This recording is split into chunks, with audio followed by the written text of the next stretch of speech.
السلام عليكم ورحمة الله تعالى وبركاته. تحياتي للجميع. يا بسم الله على بركة الله. كنبدا نطرب البيض وكنحطو جانبا. علاش؟ لانني غندير واحد العجين لا يكون مرمل، والعجين مرمل ما تيبغيش عليك. اذا كنطرب هاد البيضات وكنحطهم. الا هاد ربعه ديال الطحين كتبغي بيضه كامله اولا جوج بيضات صغيورين. انا عندي هاد الصغيورين درت جوج. الا كانت عندكم كبيره ولا متوسطه ديروا غير وحده كافيه. وكنحتاج لهاد العجين الصابلي، كنحتاج مبشور ديال جوز الهند وواحد الحبوب ديال الشيا، وحيت ما عنديش الجنجلان عاده كنديرها بالجنجلان كتجي هائله بالجنجلان. المهم وكندير اولا حبوب ديال البافو. المهم كنغربل الطحين وكندير واحد القبيصه ديال الملحه وكنزيد عليها الزبيده وكنحاول نرملها وكنزيد ديك المواد الجافه يعني اللي فيها بشور جوز الهند، لان هاد لاباط صابلي فيها واحد النكهه ديال جوز الهند. الا ما بغيتوش ديروا جوز الهند ما ديروش جوز الهند، ديروا النكهه اللي كتحبوا، مثلا تقدروا ديروا لا فاني. وتنجمع هاد العجينه ديالي يعني الزبده ومبشور ديال جوز الهند وسكيكرات وهادشي، وكنجمع وكندير واحد الخبيزه وكنديرها في الثلاجه تبرد، ماشي في الفران، في الثلاجه تبرد. المهم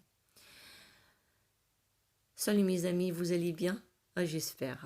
Je suis en train de confectionner ma pâte sablée. Bien sûr, je viens de tamiser ma farine avec une pincée de sel et je viens de rajouter le beurre ramolli en petits morceaux et le sucre. Je mélange délicatement l'ensemble afin d'enrober le beurre dans la farine tout simplement.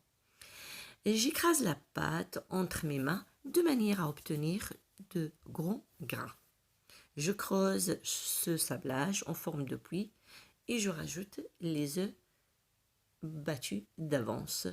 Ce qui, bien sûr, je viens de les battre d'avance. Ils seront plus faciles tout simplement à mélanger parce que la pâte sablée, ça pétrit pas tout simplement. Donc, et cette pâte est parfumée, bien sûr, aux noix de coco. Si vous n'avez pas de noix de coco, vous pouvez le parfumer, et bien sûr, à la vanille. Il n'y a pas plus simple.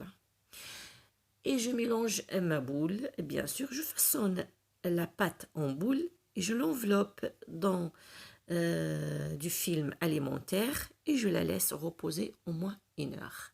كنجمع العجينة ديالي وكنلمها وكنخليها ترتاح في الثلاجة على الأقل 1 ساعة.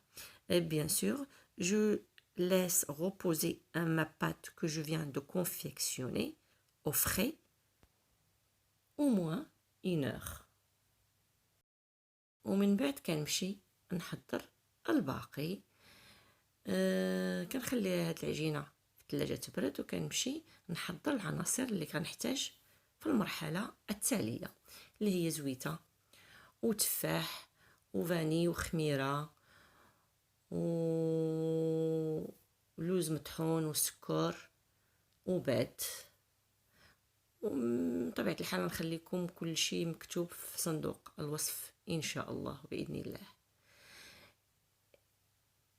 وكنمشي ناخد واحد اللاطة كندير فيها زبيدة حتى هي كنوجدها، باش من بعد غادي نخرج العجينة ديالي وغادي نديرها فيها وغادي نسرحها وغنزيد عليها مبشور ديال جوز الهند.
كنصاوب الحشوة كنخلط العناصر الجافة اللي فيها طحين وسكر ومطحون ديال اللوز مطحون. وهنايا تقدروا تعوضوا داك اللوز المطحون بقطرات ديال نكهة اللوز المر، كيعطي واحد المذاق خاص.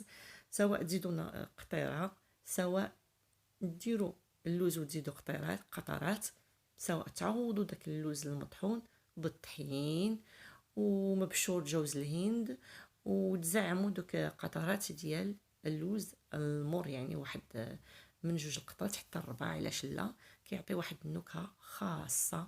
وهاد الحشوه كتجي معلكه وكتجي هائله بالفواكه، المزج ديال الفواكه ديال التفاح وديال الليمون وديال الفواكه اللي كونفي يعني معسله وزبيب، كتعطيها واحد النكهه خاصه. المهم كندخلوها في الفران اللي تكون متوسط الحراره ونخليوها من 35 دقيقه حتى 40 دقيقه، يعني قد ما كانت العافيه مهيله قد ما الكعكه كتجينا هائله. وهاد الحشوه راه فيها خنيشه ديال لافاني وفيها خنيشه فيها خماره من طبيعه الحال. Pour ma farce, bien sûr, n'oubliez pas quelques gouttes d'amande, d'arôme d'amande amère, ça relève le goût, bien sûr. Et une fois que je prépare ma farce, je la verse sur ma pâte sablée, je l'enfourne dans un four, bien sûr, qui est toujours préchauffé à 180 degrés de 35 à 45 minutes selon la température du four, bien sûr, de 160 à 180 degrés. N'oubliez pas de mettre sur la surface un rappel des ingrédients qu'on a fait, de noix de coco, les amandes, pourquoi pas. هنا كندير ليها واحد رشيشه خفيفه ديال داكشي اللي درت في الحشوه، هي مبشور ديال جوز الهند وواحد الهرمشه ديال اللوز مطحون، وندخلها الفران واحد المده 35 دقيقه حتى 40 دقيقه تقريبا. ومنين كتخرج كنخليها حتى تبرد، عندي عليها هاد الرشيشه ديال السكر كلاصي وكنحك عليها واحد القشور ديال البرتقال، وكنخليها حتى تبرد. من الافضل عاد نقطعها هنا، غير بغيت نوريكم النتيجه. المهم il faut laisser la tarte refroidir avant de la saupoudrer de sucre glacé et de zeste d'orange, tout simplement pour que la coupe soit claire et nette. وهنا كنقول لكم الى اللقاء ان شاء الله، وبالصحه والراحه وبسلام عليكم. au revoir et à bientôt ان شاء الله. بسلامه.